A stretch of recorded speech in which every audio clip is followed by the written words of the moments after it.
Hello, Internet! I'm Elliot the Purple Hair Doofus, and welcome to Buddy Reads, where I read a small selection of a book and review it for you.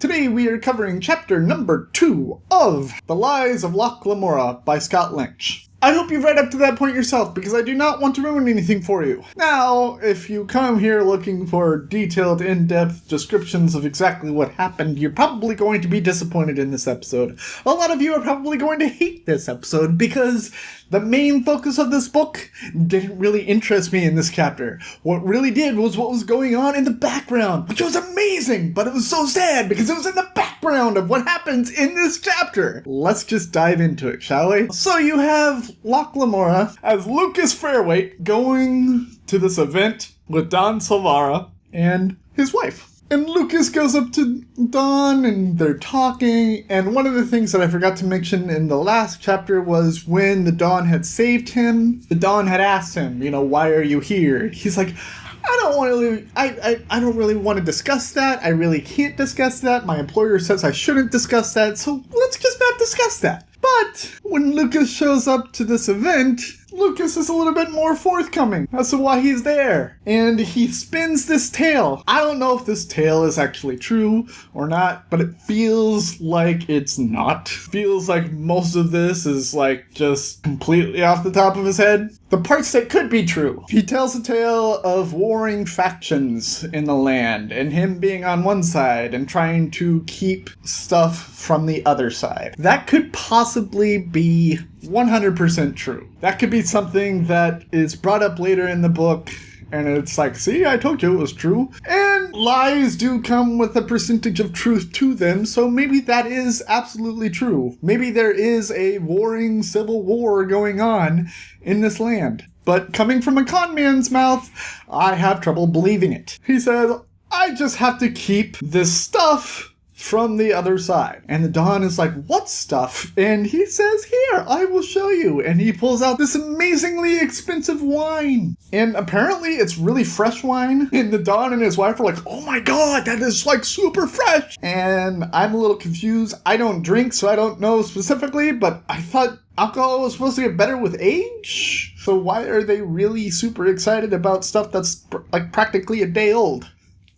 I don't know. But he pulls out this wine and he says, yes, I own a vineyard. The people that own the vineyard, well, we were just having trouble keeping the vineyard. And what we want from you is we want your help to keep it from the enemy. So if you put some money down on this, buy my vineyard off of me, it keeps it out of the hands of both of them, and then you just send the profits to us. And Don and his wife are just like, that sounds amazing. We would love to own a vineyard. You get the sense that these two are on the hook. And you get the sense maybe there is no such thing as this fictional vineyard that Locke is trying to sell them. And I'm like, okay, I'm on board. But again, all of this took a backseat in my interest to what was going on at the actual event. And the event was definitely just it's probably never going to come up in this book again. But I hope it does, but it probably won't. And the event that they were at was it was amazing. It was Thunderdome.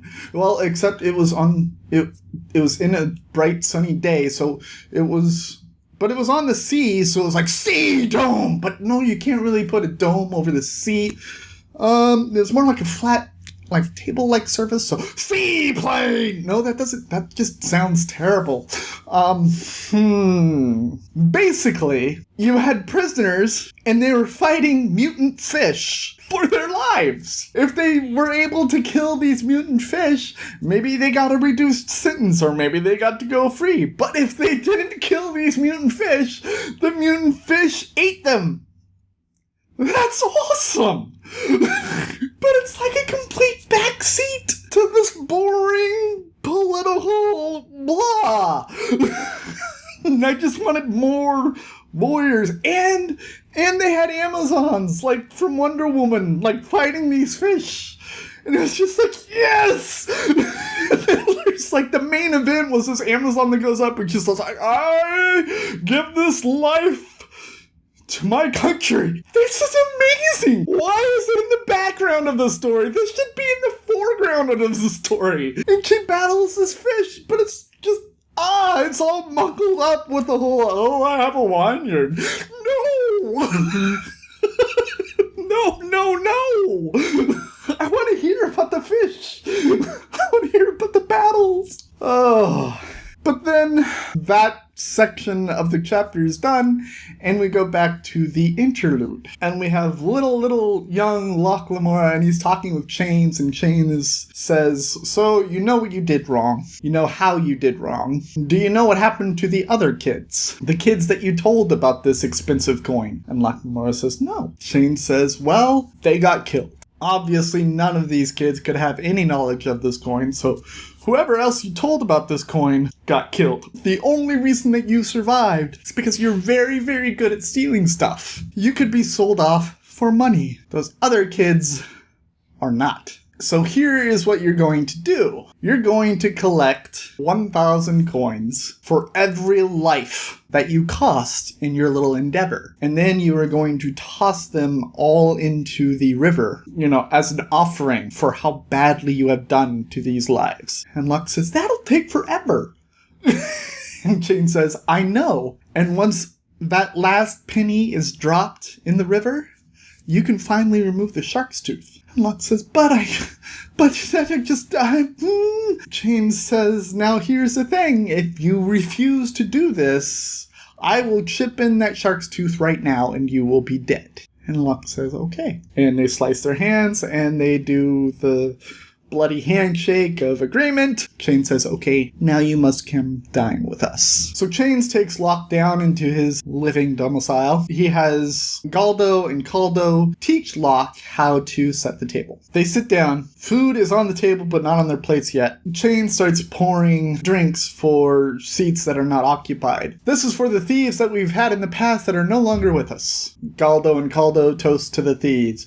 And then he pours another one for another empty seat. He says, this is for Sabbatha. I hope I'm saying that right. I hope that she comes back to us soon. May her trip be fruitful. Galdo and Caldo toast to Sabbatha. Then they start dishing out food. And they have all this food piled on Locke's plate. And Locke starts digging into the food. And he's food. I've never had food. It's good. And the other two kids are sitting there patiently. And I'm thinking in my head, uh-oh, something's going wrong here.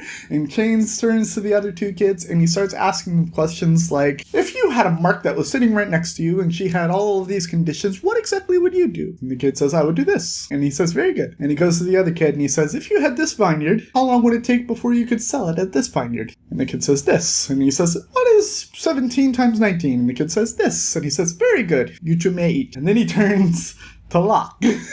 Locke is like, and he says, now Locke, didn't do anything wrong today, but in the future, we're going to sit down to dinner. I'm going to serve food to you. It will be on your plate. In the future, I will ask you questions about what you have learned. Once you answer those questions correctly, you may eat. Locke's like, oh. And Chain says, do you understand? Locke says, yes. He says, but what will you be teaching me? And Chain says, I will be teaching you to be a gentleman. A gentleman bastard. And now you may eat with the rest of us. Gentlemen bastards. Locke goes back to eating. That's pretty much where the chapter ends. The only thing that I have to say is I wish that there were more fish battles. Like, if there was an entire book about warriors who were waiting to go into battle with mutant fish, I would read the hell out of that. I really, really would. Just that scene and that thought in my head was just, yes. I hope it comes back in the series somehow. Probably not in this book, but maybe in another. If you like what I'm doing, go ahead and click the subscribe button. If you like this video specifically, go ahead and click that like button and go ahead and leave a comment letting me know what is your favorite background scene that never actually came to fruition. I've been Elliot the Purple Hair Doofus. This has been Buddy Reads, reminding you to watch up Gem Radius, and I will see you all in the next chapter of The Lies of Locke Lamora by Scott Lynch. Toodles!